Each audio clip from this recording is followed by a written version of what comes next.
मोअज़्ज़िज़ सामईन इकराम, पेश खिदमत है एक मुख्तसर कहानी ब्लाउज।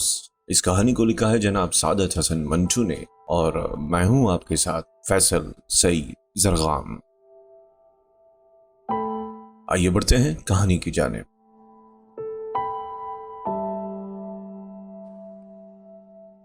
कुछ दिनों से मोमिन बहुत बेकरार था। उसको ऐसा महसूस होता था कि उसका वजूद कच्चा थोड़ा सा बन गया था। काम करते वक्त, बातें करते हुए, हत्ता के सोचने पर भी उसे एक अजीब किस्म का दर्द महसूस होता था। ऐसा दर्द जिसको वो बयान भी करना चाहता तो ना कर सकता। बाज़ औक़ात बैठे बैठे वो एकदम चौंक पड़ता।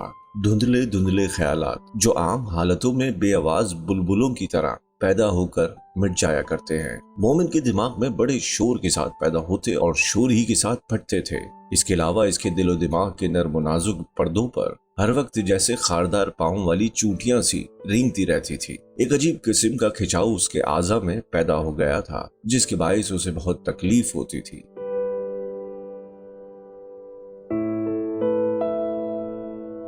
इस तकलीफ की शिद्दत जब बढ़ जाती थी तो उसके जी में आता कि अपने आप को एक बड़े हावन में डाल दे और किसी से कहे, मुझे कूटना शुरू कर दो।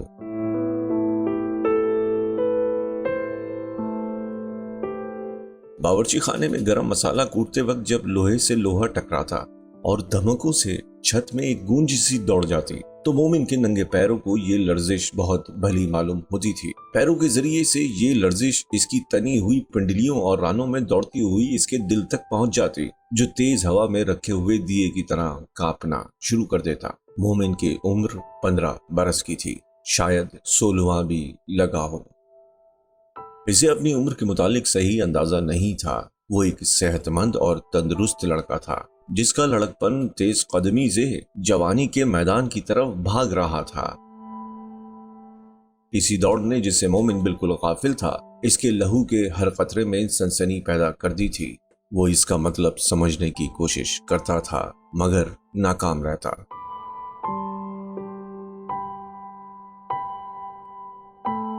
इसके जिस्म में कई तब्दीलियां रूनुमा हो रही थी। गर्दन जो पहले पतली थी अब मोटी हो गई थी। बाहों के पट्टों में ईंठन सी पैदा हो गई थी। कंठ निकल रहा था।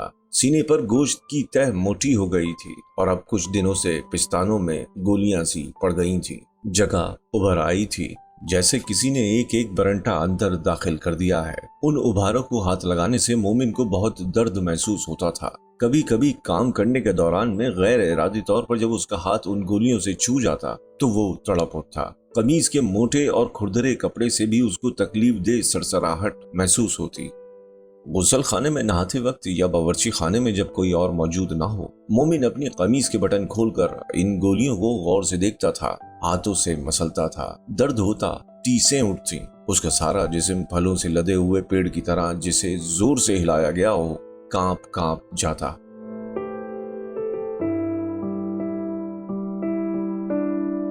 मगर इसके बावजूद वो इस दर्द पैदा करने वाले खेल में मशगूल रहता। कभी कभी ज्यादा दबाने पर ये गोलियां पिचक जाती और इनके मुंह से लेजदार लाभ निकल आता। उसको देखकर इसका चेहरा कान की लुओं तक सुर्ख हो जाता। वो समझता कि उससे कोई गुनाह सरजद हो गया है। गुनाह और सवाब के मुतालिक मोमिन का इल्म बहुत महदूद था। हर वो फेल जो एक इंसान दूसरे इंसान के सामने न कर सकता हो, इसके ख्याल के मुताबिक गुनाह था।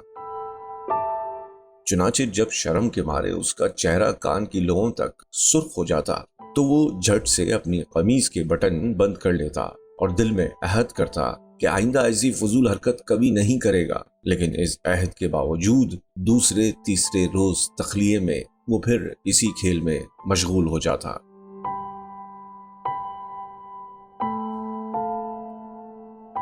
मोमिन से घर वाले सब खुश थे। वो बड़ा मेहनती लड़का था। हर काम वक्त पर कर देता था और किसी को शिकायत का मौका न देता था। डिप्टी साहब के यहाँ उसे काम करते हुए सिर्फ 3 महीने हुए थे, लेकिन इस कलील अरसे में उसने घर के हर फर्द को अपनी मेहनत कश तबीयत से मुतासर कर लिया था। 6 रुपए महीने पर वो नौकर हुआ था, मगर दूसरे महीने ही इसकी तनख्वाह में 2 रुपए बढ़ा दिए गए। वो इस घर में बहुत खुश था, इसलिए कि इसकी यहाँ कद्र की जाती थी। मगर वो अब कुछ दिनों से बेकरार था। एक अजीब किस्म की आवारगी उसके दिमाग में पैदा हो गई थी। उसका जी चाहता था कि सारा दिन बेमतलब बाजारों में घूमता फिरे या किसी सुनसान मुकाम पर जाकर लेटा रहे। अब काम में उसका जी नहीं लगता था, लेकिन इस बेदिली के होते हुए भी वो काहिली नहीं बरतता था। चुनाचे यही वजह है कि घर में कोई भी उसके अंदरूनी इंतशार से वाकिफ नहीं था। रजिया थी, सो वो दिन भर बाजा बजाने, नई नई फिल्में तर्जे सीखने और रिसाले पढ़ने में मसरूफ रहती थी। उसने कभी मोमिन की निगरानी ही नहीं की थी। शकीला अलबत्ता मोमिन से इधर उधर के काम लेती थी और कभी कभी उसे डांटती भी थी, मगर अब कुछ दिनों से वो भी चंद ब्लाउजों के नमूने उतारने में बेहद मशगूल थी। ये ब्लाउज उसकी एक सहेली के थे जिसे नई नई तराशों के कपड़े पहनने का बहुत शौक था। शकीला उससे 8 ब्लाउज मांग कर लाई थी और कागजों पर उनके नमूने उतार रही थी। चुनाचे उसने भी कुछ दिनों से मोमिन की तरफ ध्यान नहीं दिया था। डिप्टी साहब की बीवी सख्त गीर औरत नहीं थी। घर में 2 नौकर थे, यानी मोमिन के अलावा एक बुढ़िया भी थी। ज्यादातर बावर्ची खाने का काम यही करती थी। मोमिन कभी कभी उसका हाथ बटा दिया करता था। डिप्टी साहब की बीवी ने मुमकिन है मोमिन की मुस्तादी में कोई कमी देखी हो, मगर उसने मोमिन से इसका जिक्र नहीं किया था। और वो इनकलाब जिसमें से मोमिन का दिलो दिमाग और जिस्म गुजर रहा था, उससे तो डिप्टी साहब की बीवी बिल्कुल गाफिल थी। चूंकि उसका कोई लड़का नहीं था, इसलिए वो मोमिन की जहनी और जिस्मानी तब्दीलियों को नहीं समझ सकती थी। और फिर मोमिन नौकर था। नौकरों के मुतालिक कौन गौर व फिक्र करता है। बचपन से लेकर बुढ़ापे तक वो तमाम मंजिलें पैदल तय करते जाते हैं और आसपास के आदमियों को खबर तक नहीं होती।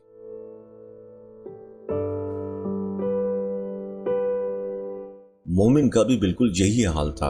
वो कुछ दिनों से मोड़ मोड़ता जिंदगी के एक ऐसे रास्ते पर आ निकला था जो ज्यादा लंबा तो नहीं था, मगर बेहद पुरखतर था। इस रास्ते पर उसके कदम कभी तेज तेज उठते थे, कभी हौले हौले। वो दरअसल जानता नहीं था कि ऐसे रास्तों पर किस तरह चलना चाहिए। इन्हें जल्दी तय कर जाना चाहिए या कुछ वक्त लेकर आहिस्ता आहिस्ता इधर उधर की चीजों का सहारा लेकर तय करना चाहिए। मोमिन के नंगे पांव के नीचे आने वाले शबाब की गोल गोल चिकनी बट्टियां फिसल रही थी। वो अपना तवाज़ुन बरकरार नहीं रख सकता था।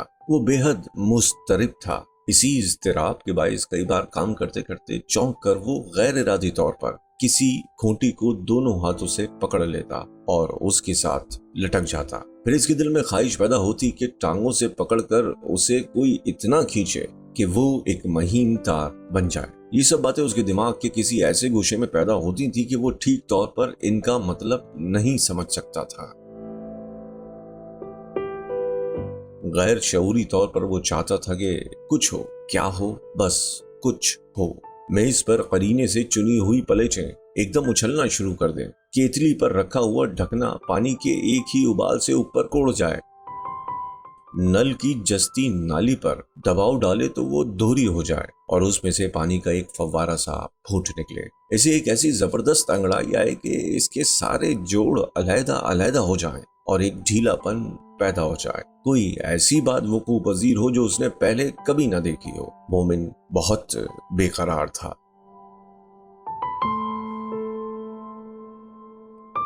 रजिया नई फिल्मी तर्जें सीखने में मशगूल थी और शकीला कागजों पर ब्लाउज के नमूने उतार रही थी। और जब उसने ये काम खत्म कर लिया तो वो नमूना जो इनमें सबसे अच्छा था सामने रखकर अपने लिए ऊदी साटन का ब्लाउज बनाना शुरू कर दिया। अब रजिया को भी अपना बाजा और फिल्मी गानों की कॉपी छोड़कर उसकी तरफ मुतवज्जा होना पड़ा। शकीला हर काम बड़े एहतमाम और चाव से करती थी। जब सीने परोने बैठती तो उसकी निशिस्त बड़ी पुरितमिनान होती थी।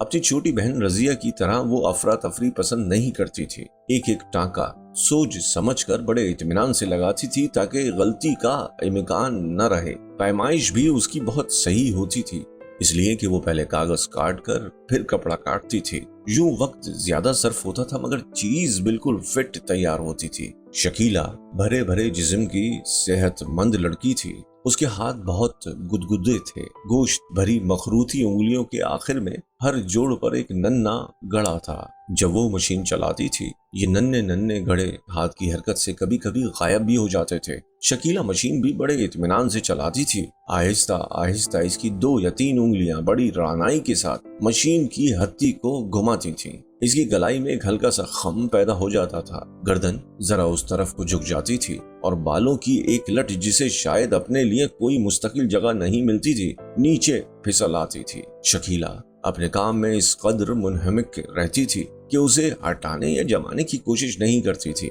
जब शकीला ऊधी सटन सामने फैलाकर अपने नाप का ब्लाउज तराशने लगी तो उसे टेप की जरूरत महसूस हुई, क्योंकि उनका अपना टेप घिस-घिसाकर अब बिल्कुल टुकड़े टुकड़े हो गया था। लोहे का गज मौजूद था, मगर इससे कमर और सीने की पैमाइश कैसे हो सकती है। इसके अपने कई ब्लाउज मौजूद थे, मगर अब चूंकि वो पहले से कुछ मोटी हो गई थी इसलिए सारी पैमाइशें दोबारा करना चाहती थी। कमीज उतार कर उसने मोमिन को आवाज दी। जब वो आया तो उससे कहा, जाओ मोमिन, दौड़कर 6 नंबर से कपड़े का गज ले आओ। कहना शकीला बीबी मांगती हैं। मोमिन की निगाहें शकीला की सफेद बनियान के साथ टकराई। वो कई बार शकीला बीबी को ऐसी बनियानों में देख चुका था, मगर आज उसे एक किस्म की झिझक महसूस हुई। उसने अपनी निगाहों का रुख दूसरी तरफ फेर लिया और घबराहट में कहा, कैसा गज बीबी जी? शकीला ने जवाब दिया, कपड़े का गज। एक गज तो ये तुम्हारे सामने पड़ा है, ये लोहे का है। एक दूसरा गज भी होता है जो कपड़े का बना होता है। जाओ 6 नंबर में जाओ और दौड़ के उनसे ये गज ले आओ। कहना शकीला बीबी मांगती हैं। 6 नंबर का फ्लैट बिल्कुल करीब था। मोमिन फौरन ही कपड़े का गज लेकर आ गया। शकीला ने ये गज उसके हाथ से लिया और कहा, यहीं ठहर जाओ, इसे अभी वापस ले जाना। फिर वो अपनी बहन रजिया से मुखातिब हुई। इन लोगों की कोई चीज ज्यादा देर अपने पास रख ली जाए तो वो बुढ़िया तकाजे कर करके परेशान कर देती है। इधर आओ और ये गज लो और यहाँ से मेरा नाप लो। रजिया ने शकीला की कमर और सीने का नाप लेना शुरू किया तो उनके दरमियान कई बातें हुई। मोमिन दरवाजे की दहलीज में खड़ा तकलीफ दे खामोशी से ये बातें सुनता रहा। रजिया, तुम गज को खींचकर नाप क्यों नहीं लेती? पिछली दफा भी यही हुआ, तुमने नाप लिया और मेरे ब्लाउज का सत्यानाश हो गया। ऊपर के हिस्से पर अगर कपड़ा फिट ना आए तो इधर उधर बगलों में झोल पड़ जाते हैं। कहाँ का लूं कहाँ का ना लूं, तुम तो अजब मखमसे में डाल देती हो। यहाँ का नाप लेना शुरू किया था कि तुमने कहा जरा और नीचे कर लो, जरा छोटा बड़ा हो गया तो कौन सी आफत आ जाएगी। भाई वाह, चीज के फिट होने में तो सारी खूबसूरती है। सुरैया को देखो कैसे फिट कपड़े पहनती है, मजाल है जो कहीं शिकन पड़े। कितने खूबसूरत मालूम होते हैं ऐसे कपड़े। लो अब तुम नाप लो। ये कहकर शकीला ने सांस के जरिए से अपना सीना फुलाना शुरू किया। जब अच्छी तरह फूल गया तो सांस रोककर उसने घुटी घुटी आवाज में कहा, लो अब जल्दी करो। जब शकीला ने सीने की हवा खारिज की तो मोमिन को ऐसा महसूस हुआ इसके अंदर के कई गुब्बारे फट गए हैं। उसने घबरा कर कहा, गज लाइए बीबी जी, मैं दे आऊं। शकीला ने उसे झिड़क दिया, जरा ठहर जाओ। ये कहते हुए कपड़े का गज उसके नंगे बाजू से लिपट गया। जब शकीला ने उसे उतारने की कोशिश की तो मोमिन को सफेद बगल में काले काले बालों का एक गुच्छा नजर आया। मोमिन की अपनी बगलों में भी ऐसे ही बाल उग रहे थे, मगर ये गुच्छा उसे बहुत भला मालूम हुआ।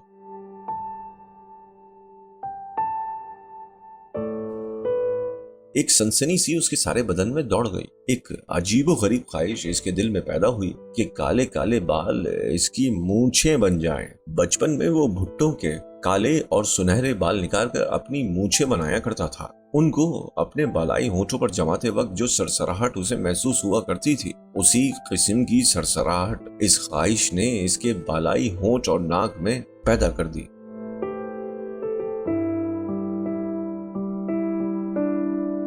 शकीला का बाजू अब नीचे झुक गया था और उसकी बगल छुप गई थी, मगर मोमिन अब भी काले काले बालों का वो गुच्छा देख रहा था। उसके तस्वुर में शकीला का बाजू देर तक वैसे ही उठा रहा और बगल में उसके स्याह बाल झांकते रहे।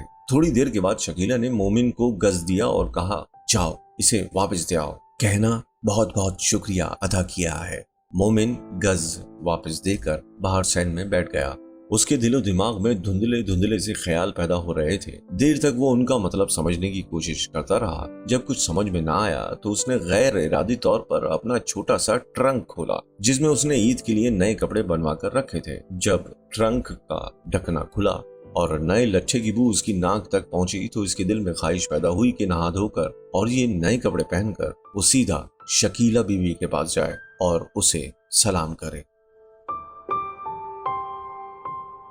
उसकी लट्ठे की शलवार किस तरह खड़खड़ करेगी और उसकी रूमी टोपी रूमी टोपी का ख्याल आते ही मोमिन की निगाहों के सामने उसका फुंदना आ गया और फुंदना फौरन ही उन काले काले बालों के गुच्छे में तब्दील हो गया जो उसने शकीला की बगल में देखा था। उसने कपड़ों के नीचे से अपनी नई रूमी टोपी निकाली और उसके नरम और लचकीले फुंदने पर हाथ फेरना शुरू ही किया था कि अंदर से शकीला बीबी की आवाज आई, मोमिन। मोमिन ने टोपी ट्रंक में रखी, ढकना बंद किया और अंदर चला गया, जहां शकीला नमूने के मुताबिक ऊदी साटन के कई टुकड़े काट चुकी थी। इन चमकीले और फिसल फिसल जाने वाले टुकड़ों को एक जगह रखकर वो मोमिन की तरफ मुतवज्जा हुई। मैंने तुम्हें इतनी आवाजें दी, सो गए थे क्या? मोमिन की जबान में लुकनत पैदा हो गई।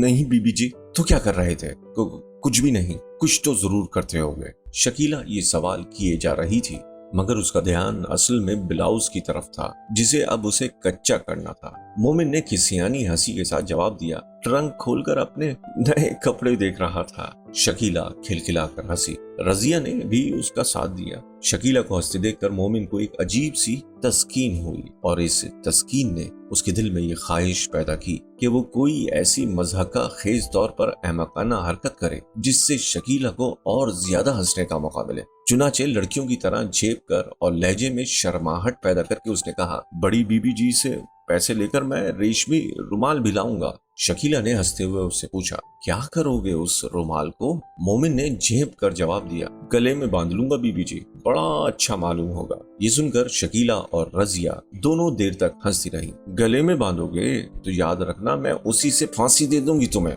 ये कहकर शकीला ने अपनी हंसी दबाने की कोशिश की और रजिया से कहा, कमबख्त ने मुझे काम ही बुला दिया।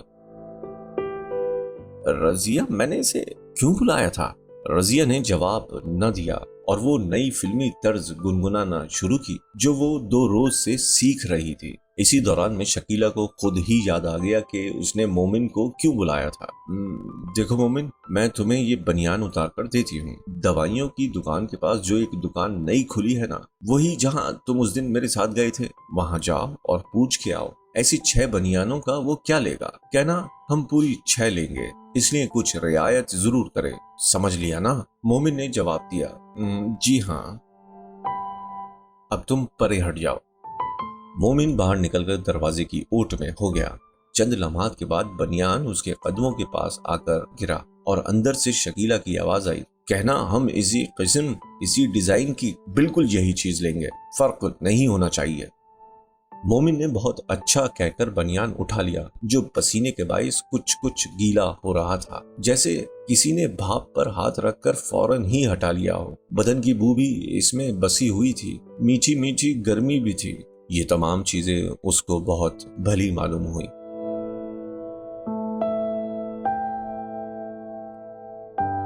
वो उस बनियान को जो बिल्ली के बच्चे की तरह मुलायम था अपने हाथों में मसलता बाहर चला गया। जब भाव दरियाफ्त करके बाजार से वापस आया तो शकीला ब्लाउज की सिलाई कर चुकी थी, उस सियाही माइल साटन के ब्लाउज की जो मोमिन की रूमी टोपी के फुंदने से कहीं ज्यादा चमकीली और लचकदार थी। ये ब्लाउज शायद ईद के लिए तैयार किया जा रहा था क्योंकि ईद अब बिल्कुल करीब आ गई थी। मोमिन को एक दिन में कई बार बुलाया गया, धागा लाने के लिए, इस्त्री निकालने के लिए, सुई टूटी तो नई सुई लाने के लिए। शाम के करीब जब शकीला ने दूसरे रोज पर बाकी काम उठा दिया तो धागे के टुकड़े और ऊदी साटन की बेकार कतरने उठाने के लिए भी उसे बुलाया गया। मोमिन ने अच्छी तरह जगह साफ कर दी, बाकी सब चीजें उठाकर बाहर फेंक दी, मगर ऊदी साटन की चमकदार कतरने अपनी जेब में रख, बिल्कुल बेमतलब, क्योंकि उसे मालूम नहीं था कि वो इनका क्या करेगा। दूसरे रोज उसने जेब से कतरने निकाली और अलग बैठकर उनके धागे अलग करने शुरू कर दिए।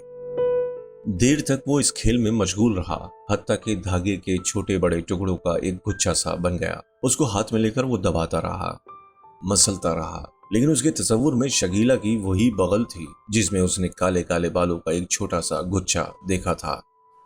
उस दिन भी शकीला ने उसे कई बार बुलाया। काली साटन के ब्लाउज की हर शक्ल उसकी निगाहों के सामने आती रही।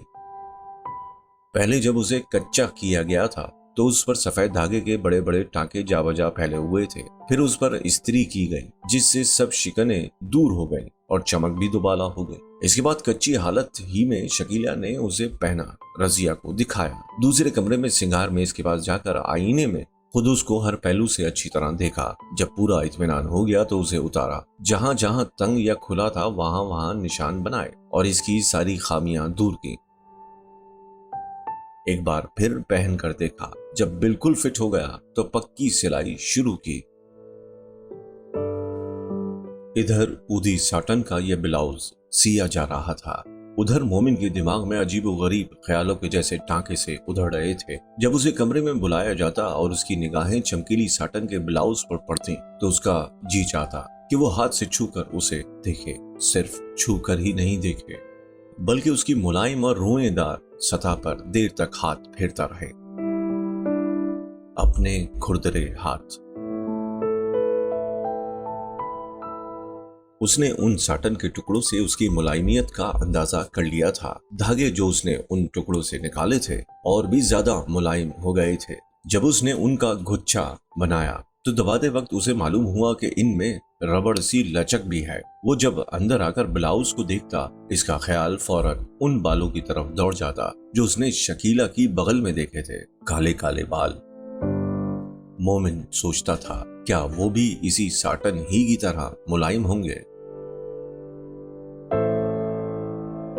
ब्लाउज बिला आखिर तैयार हो गया। मोमिन कमरे के फर्श पर गीला कपड़ा फेर रहा था कि शकीला अंदर आई। कमीज उतारकर उसने पलंग पर रखी। उसके नीचे उसी किस्म का सफेद बनियान था जिसका नमूना लेकर मोमिन भाव दरियाफ्त करने गया था। इसके ऊपर शकीला ने अपने हाथ का सिला हुआ ब्लाउज पहना, सामने के हुक लगाए और आईने के सामने खड़ी हो गई। मोमिन ने फर्श साफ करते करते आईने की तरफ देखा। ब्लाउज में अब जान सी पड़ गई थी। एक दो जगह पर वो इस कदर चमकता था कि मालूम होता था साटन का रंग सफेद हो गया है। शकीला की पीठ मोमिन की तरफ थी जिस पर रीढ़ की हड्डी की लंबी झिर्री ब्लाउज फिट होने के बाइस अपनी पूरी गहराई के साथ नुमाया थी। मोमिन से ना रहा गया, चुनाचे उसने कहा, बीबी जी आपने तो दर्जियों को भी मात कर दिया। शकीला अपनी तारीफ सुनकर खुश हुई, मगर वो रजिया की राय तलब करने के लिए बेकरार थी, इसलिए वो सिर्फ अच्छा सिला है ना कहकर बाहर दौड़ गई। मोमिन आईने की तरफ देखता रह गया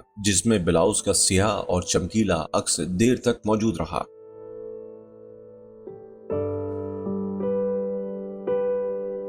रात को जब वो फिर इस कमरे में सुराही रखने के लिए आया तो उसने खूंटी पर लकड़ी के हैंगर में उस ब्लाउज को देखा।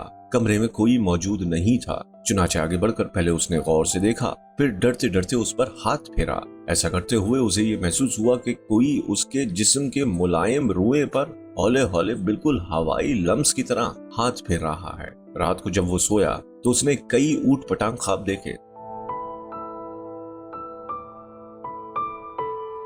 डिप्टी साहब ने पत्थर के कोयलों का एक बड़ा ढेर उसे कूटने को कहा। जब उसने एक कोयला उठाया और उस पर हथौड़े की एक जर्ब लगाई तो वो नर्म नर्म बालों का एक गुच्छा बन गया। ये काली खांड के महीन महीन तार थे जिनका गोला बना हुआ था और फिर ये गोले काले रंग के गुब्बारे बनकर हवा में उड़ना शुरू हुए। बहुत ऊपर जाकर ये फटने लगे। फिर आंधी आ गई और मोमिन की रूमी टोपी का फुंदना कहीं गायब हो गया। फुंदने की तलाश में वो निकला। देखी और अनदेखी जगहों पर घूमता रहा। नए लट्ठे की बू भी कहीं से आना शुरू हुई। फिर न जाने क्या हुआ, एक काली साटन के ब्लाउज पर उसका हाथ पड़ा। कुछ देर वो उस धड़कती हुई चीज पर हाथ फेरता रहा, फिर दफातन हड़बड़ाकर उठ बैठा।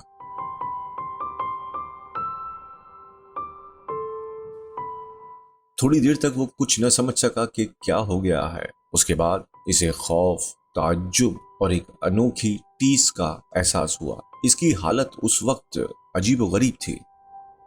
पहले उसे तकलीफ दे हरारत महसूस हुई थी, मगर चंद लम्हात के बाद एक ठंडी सी लहर उसके जिस्म पर रेंगने लगी।